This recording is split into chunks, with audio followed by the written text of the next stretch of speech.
Bismillahirrahmanirrahim. This is me, Dr. Faizan Ahmad Khan, and let's start from the topic. So today our topic is a biological problem number 1, that is, what is the cause of malaria? So we have studied about the biological problem and the biological method, okay? That a biological method is a scientific method which is used to solve a biological problem. So for the easiness and for the understanding, in your book there is an example given that how we can solve a biological problem. So we will now apply a biological method to solve a biological problem, that is malaria, okay? So पहला question जो आपसे biological problem के बारे में पूछा गया है वो ये है कि what is the cause of malaria. Malaria की कॉज क्या है? कॉज आपको पता है कि इसकी वजह क्या है, ठीक है? कि मलेरिया होता है तो मलेरिया किस वजह से होता है, ठीक है? तो इसके ऊपर जो है वो बायोलॉजिकल मेथड जो है वो अप्लाई होने लगा। तो बायोलॉजिकल मेथड का सबसे पहला स्टेप जो है दैट इज ऑब्जर्वेशंस। ऑब्जर्वेशंस को हम 2 में डिवाइड करते हैं, ठीक है? एक हमारे पास है ओल्ड ऑब्जर्वेशंस, ठीक है, जो तकरीबन 2000 ईयर्स पहले आए थे, और दूसरे जो है हमारे पास वो लेब्रांस ऑब्जर्वेशन है जो 1878 में हमारे पास आए थे, और जो बेसिक ऑब्जर्वेशन थे जिसके ऊपर फिर हाइपोथेसिस बना, डिडक्शन बना और एक्सपेरिमेंट हुए। सो in the old observations which were made 2000 years ago, the first observation is that the malarial patient experience recurrent attack of chills and fever. Malaria के जो मरीज होते हैं, आप लोगों के घर में भी अगर किसी को मलेरिया हुआ हो तो उस पे ये असरात जो है, ये साइन एंड सिम्टम्स जो है, ये अलामात आते हैं, उनमें रिकरेंट का मतलब होता है बार बार आना, attack of chills and fever. तो मलेरिया के पेशेंट में आरबीसी की ब्रेक डाउन होती है, तो आरबीसी की ब्रेक डाउन की वजह से पहले उस पे सर्दी आती है, सर्दी की वजह के बाद जो है उस पर जो है फिर फीवर आता है, यानी पहला चीज जो है उस पर चिल्स आते हैं, सर्दी आती है, और फिर उसके बाद उस पर बुखार आता है। तो ये एक ऑब्जर्वेशन बनाई गई, क्योंकि ऑब्जर्वेशन जो है ये हम 5 सेंसेस से बनाते हैं, तो 5 सेंसेस में हमारे पास विजन भी आता है। तो लोगों ने देखा कि जो मलेरिया के जो पेशेंट है उनको तो ये चीजें आ रहे हैं, तो ये उनकी एक ऑब्जर्वेशन बन गई। दूसरी जो ऑब्जर्वेशन है वो ये है कि malaria was found mostly in people who lived in low marshy area. जो ऐसे इलाकों में लोग रहते थे जहां पर पानी जो था वो खड़ा हुआ रहता था। मसलन पानी जो है, कोई ऐसा इलाका है जो मिट्टी से बना हुआ है, जो सीमेंटेड नहीं है, जिसमें रोड जो है वो सीमेंट के नहीं है, वो कच्चे रोड है, तो वहां पर क्या होता है कि जब बारिश होती है तो कुछ जगह जो गहरे होते हैं उसमें पानी जमा हो जाता है। जब पानी जमा हो जाता है तो ये मॉस्किटोस के लिए, फीमेल एनोफिलिस मॉस्किटो के लिए एक अच्छी जगह बन जाती है, और वो वहां से अपना खुराक भी हासिल करता है, वहां पर अपनी ब्रीडिंग भी करती है। तो इस तरह वो लोग जो ऐसे इलाकों में रहते थे, जो लो मार्शीज एरिया होते थे, जहां पर पानी ज्यादा देर के लिए खड़ा होता था, so these people were at the risk of malaria, और ये एक ऑब्जर्वेशन बनाई गई। तीसरी ऑब्जर्वेशन क्या थी कि stagnant water of marshy poisoned the air. Stagnant का मतलब होता है रुका हुआ पानी, ऑफ मार्शी जो दलदली इलाके होते हैं जहां पर। So the third observation which was made is stagnant water of marshes poisoned the air, ठीक है?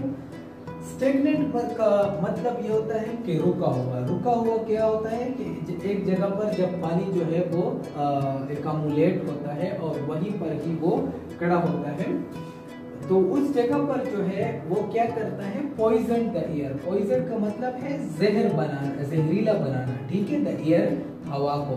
तो फॉर एग्जाम्पल यहाँ पर एक इस तरह तालाब जैसी चीज है या मार्शिस एरिया है, और इसमें जो है इसमें वाटर है, ठीक है? इसमें वाटर है H2O। तो अब इससे जो है इसके ऊपर जो एयर है, अब ये क्या करेगा, ये इस एयर को पॉइजन करेगा, ठीक है? ये एयर जब इसके ऊपर से जाएगा तो ये इस एयर को पॉइजन करेगा, यानी इसमें भी अपना जहर डालेगा, और ये एयर जब जिस भी पर्सन को लगेगी तो उसकी वजह से इसको मलेरिया होगा। तो ये थी हमारे पास 3 ऑब्जर्वेशन जो ओल्ड ऑब्जर्वेशंस थी। इसके बाद जो हमारे पास न्यू ऑब्जर्वेशंस है, लेब्रान्स ऑब्जर्वेशन को हम न्यू ऑब्जर्वेशंस भी कह सकते हैं, ठीक है, न्यू ऑब्जर्वेशंस। तो न्यू ऑब्जर्वेशन या लेब्रान्स ऑब्जर्वेशन में ये था कि Laveran's observed microorganism parasite in the blood of malarial patient. Laveran's ने क्या किया, उसने मलेरियल पेशेंट के ब्लड को लिया और उसको माइक्रोस्कोप के अंदर ऑब्जर्व किया, तो उसको एक पैरासाइट मिल गया, ठीक है। तो इसके काम को फर्दर 5 साल बाद जो था एक दूसरे साइंटिस्ट आए और उन्होंने उसके काम को वेरीफाई किया। वेरीफाई का मतलब क्या है कि उसके ऊपर मोहर लगा लिया कि बिल्कुल जो लेब्रान ने कहा था कि जो मलेरियल पेशेंट के ब्लड में एक माइक्रो ऑर्गेनिज्म है वो वाकई मौजूद है, और वो माइक्रो ऑर्गेनिज्म जो है वो क्या चीज है, वो प्लाज्मोडियम है। और आज भी हमें पता है कि malaria is caused by Plasmodium. So these were the observations which were made regarding the biological problem. Number 1, given in your book, that what is the cause of malaria is hypothesis. Okay, so we will quickly revise the first step of a biological problem. What is the cause of a malaria? So there were 2 types of observations which were made. Okay, the first step is observation, and there were 2 types of observation. One were the old observation and one were the new observation. Okay, the old observation were 3. Okay, in that the first one was that those people who suffer recurrent rigors, chills and fever, they are near to be damaged by the malaria. Okay, वो लोग जिनको सर्दी आती है और सर्दी के बाद फिर बुखार आता है, वो लोग जो है वो उन लोगों को मलेरिया होता है, ठीक है। इसके बाद जो दूसरा ऑब्जर्वेशन था वो ऑब्जर्वेशन ये था कि वो लोग जो ऐसे इलाकों में रहते हैं जहाँ पर पानी खड़ा रहता है, उन लोगों को भी मलेरिया होता है। और थर्ड ऑब्जर्वेशन ये था कि अगर कोई हवा आती है और वो हवा ऐसी जगह पर उसका कांटेक्ट होता है जहाँ पर पानी खड़ा होता है, तो वो हवा जो है उस पानी से मुतासिर होती है, और वो हवा जो है वो भी अगर कोई इनहेल करे, अगर कोई उसमें सांस ले ले, तो उसको भी मलेरिया होता है। So these were the observation which were the old observation. फिर नए ऑब्जर्वेशन जो थे ये बनाए गए थे लेब्रॉन ने। ओके, और ये कब बनाए गए थे, ये 1878 में बनाए गए थे, ठीक है। लेब्रॉन ने कहा था कि नहीं, ये जो ओल्ड ऑब्जर्वेशन बनाए गए हैं ये कॉन्सेप्ट गलत है about the cause of the malaria. उसने क्या किया, उसने जो मलेरियल पेशेंट था उसका ब्लड लिया और उसके ब्लड में कुछ माइक्रो ऑर्गेनिज्म को डिस्कवर किया।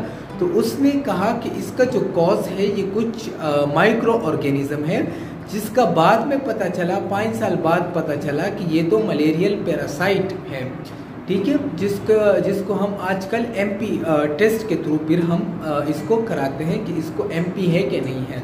तो आपने एमपी का कॉन्सेप्ट भी समझना है। एमपी का मतलब होता है मलेरियल पैरासाइट।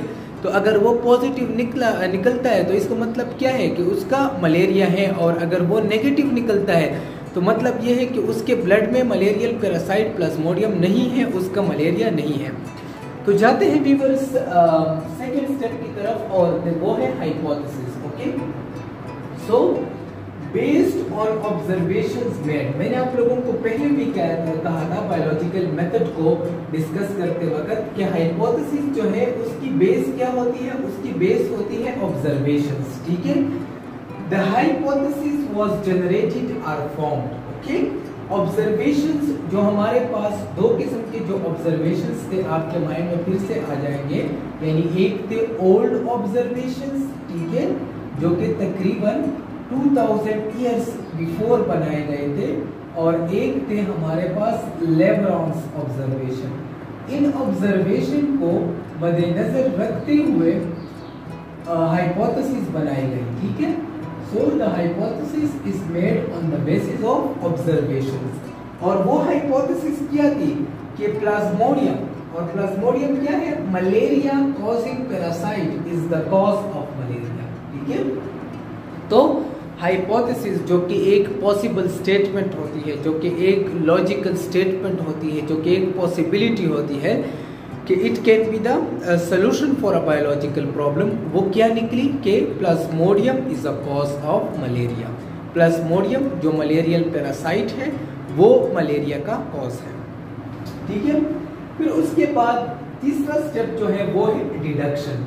डिडक्शन जो है इसको हम कहते हैं logical consequences. Okay, logical consequences यानी जब साइंटिस्ट जो है वो हाइपोथेसिस बना लेता है तो उस हाइपोथेसिस के बाद वो लॉजिकली उससे कुछ रिजल्ट डिराइव करता है। और ये क्यों डिराइव करता है?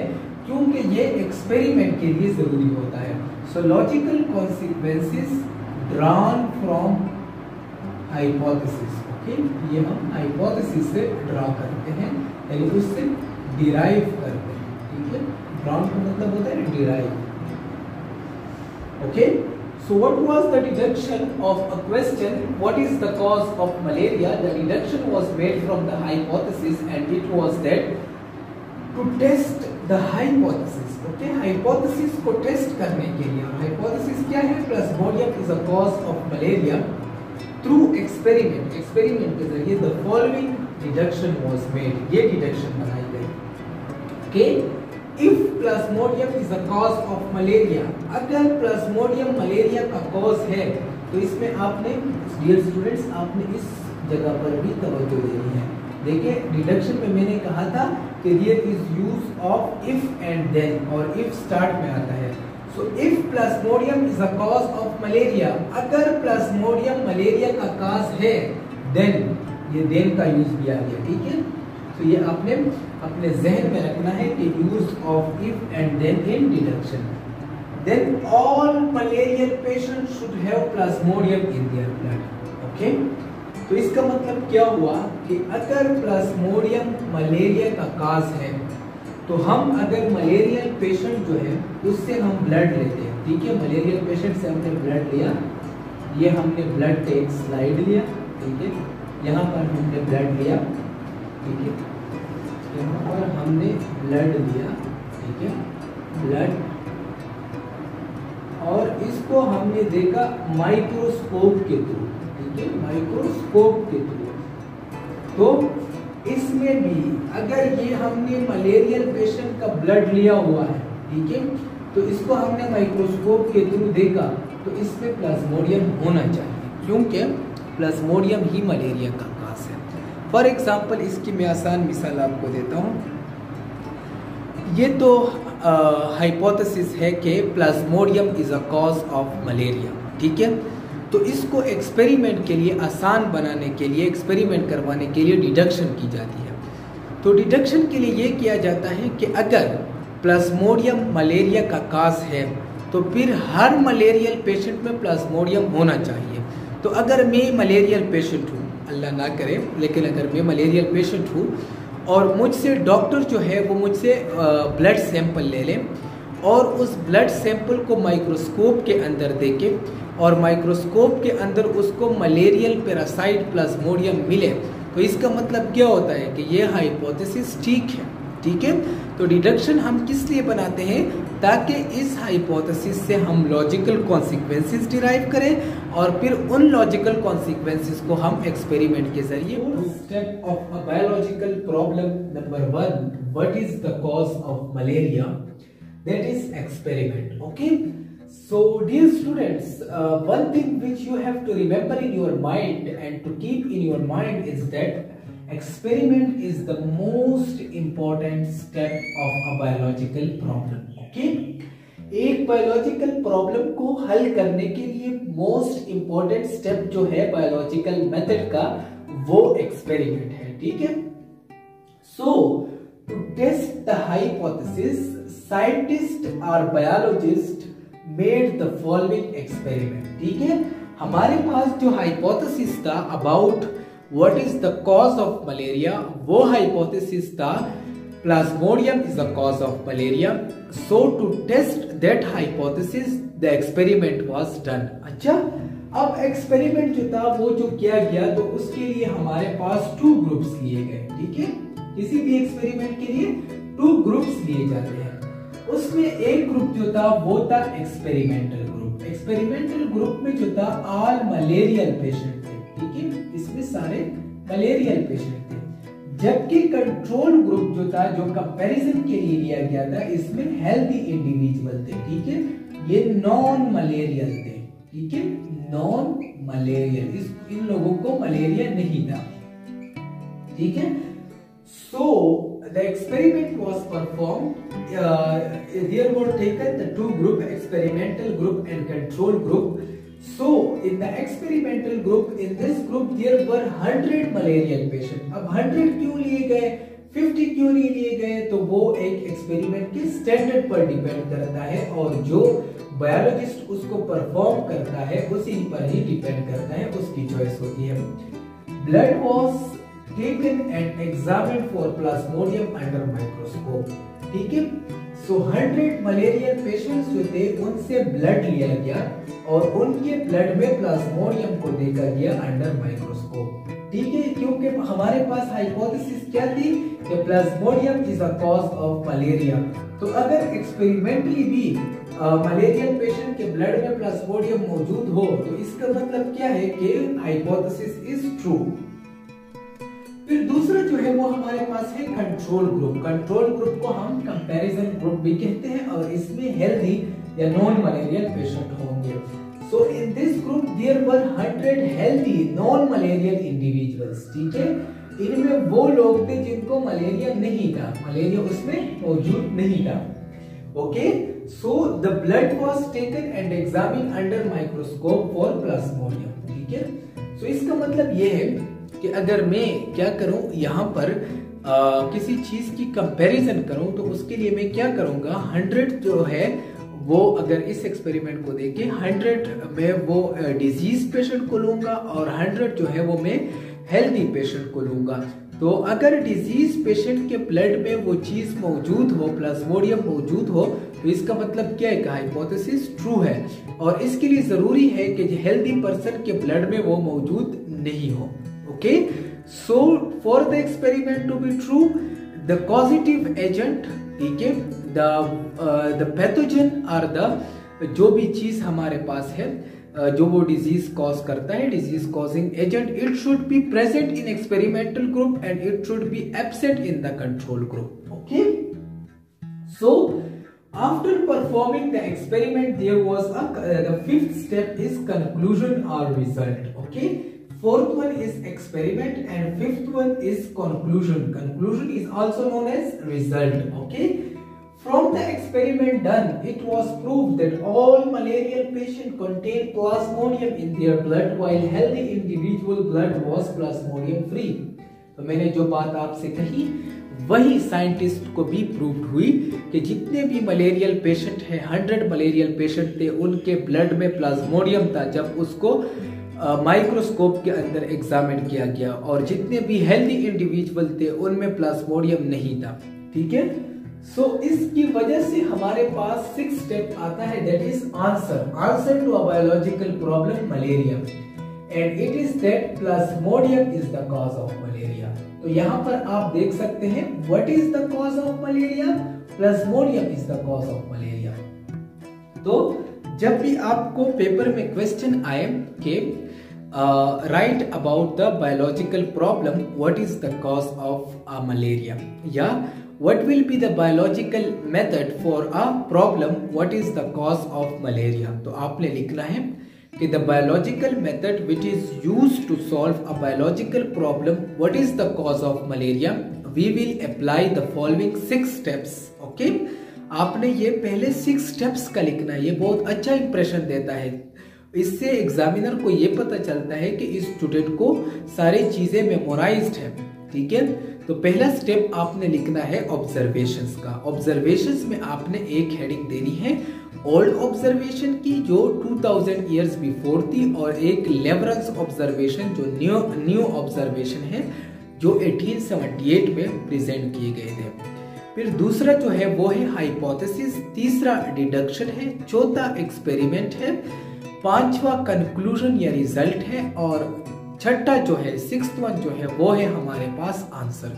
सो this is about today, and keep smile because smiling faces are always surprised, and smile जो है ये हर एक चीज़ का इलाज है, ठीक है। आप जब स्माइल करते हैं तो दूसरा बंदा भी खुश होता है और इंसान को अंदर खुद भी सुकून मिलता है। So keep smiling. Thank you very much.